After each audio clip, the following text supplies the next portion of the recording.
As servant leader of the Diocese of Calbayog, I would like to welcome you all to the Diocese of Calbayog in general and to the city of Calbayog in particular. Welcome to our Regional Lay Leaders Conference, Ecclesiastical Province of Balog. Welcome to the Diocese of Calbayog, the first, the oldest, and the mother diocese of all the other dioceses in Samar and Leyte. That is a fact that no one can snatch us from. Wala bang kaagaw sa amon. Okay? That's why I go directly to welcoming you all here, because what I have in mind is I would like to share with you a bit of history of the Diocese of Calbayog for you to know and hopefully appreciate. Okay. The province, the towns or municipalities of northern Samar all the way to southern Leyte were once under the Diocese of Cebu. Then on April 10, 1910, Pope Pius X, now already Saint Pius X, created and elevated Calbayog as a diocese. So when Calbayog was created and elevated as a diocese, automatically we separated from the Diocese of Cebu. And automatically also, the municipalities of northern Samar all the way to southern Leyte belong to the Diocese of Calbayog. That's how big the Diocese of Calbayog was before. The Diocese of Calbayog was actually the twin islands of Samar and Leyte. Okay? And then the first daughter of the Diocese of Calbayog is Palok, now an archdiocese. The second daughter of Calbayog is Borongan.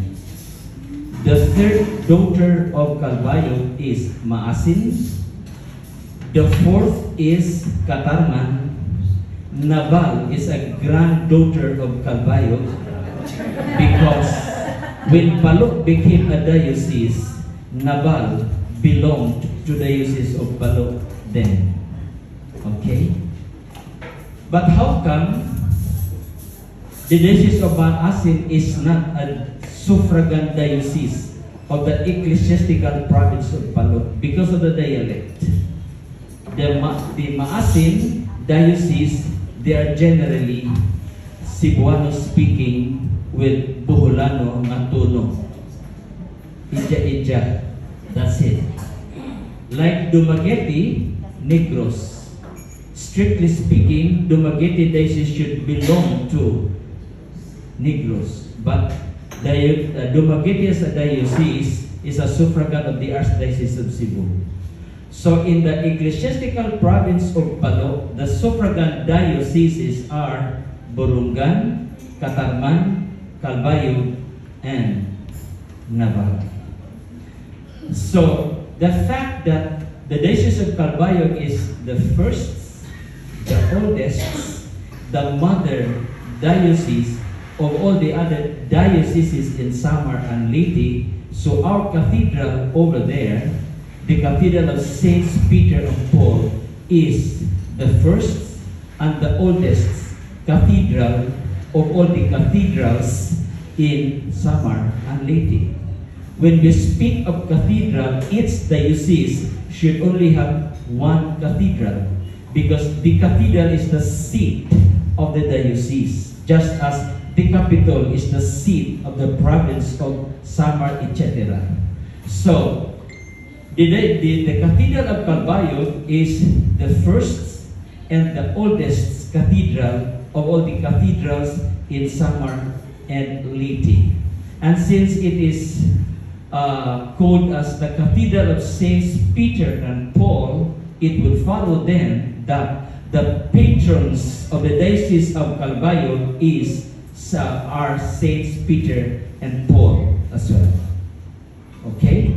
Now, eventually, the Samar Island, which was at that time considered as the third island in the Philippines, was divided into 3 provinces.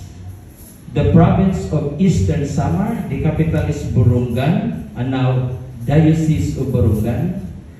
The province of Northern Samar, the capital is Katarman, now Diocese of Katarman. And the province of Western Samar, the capital is still Catbalogan, not Calbayog.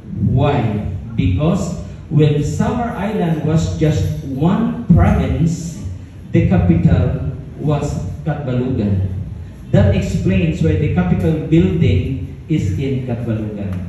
So when Samar Island was, divided into 3 provinces, in the western province, they decided to retain Catbalogan as the capital. But the seat of the diocese is still Calbayog. That is so much so far sa ating history. If you want to ask more questions later on, I would be willing to entertain your questions. Questions such as, why Calbayog remains a diocese? Why Palo ang naging archdiocese?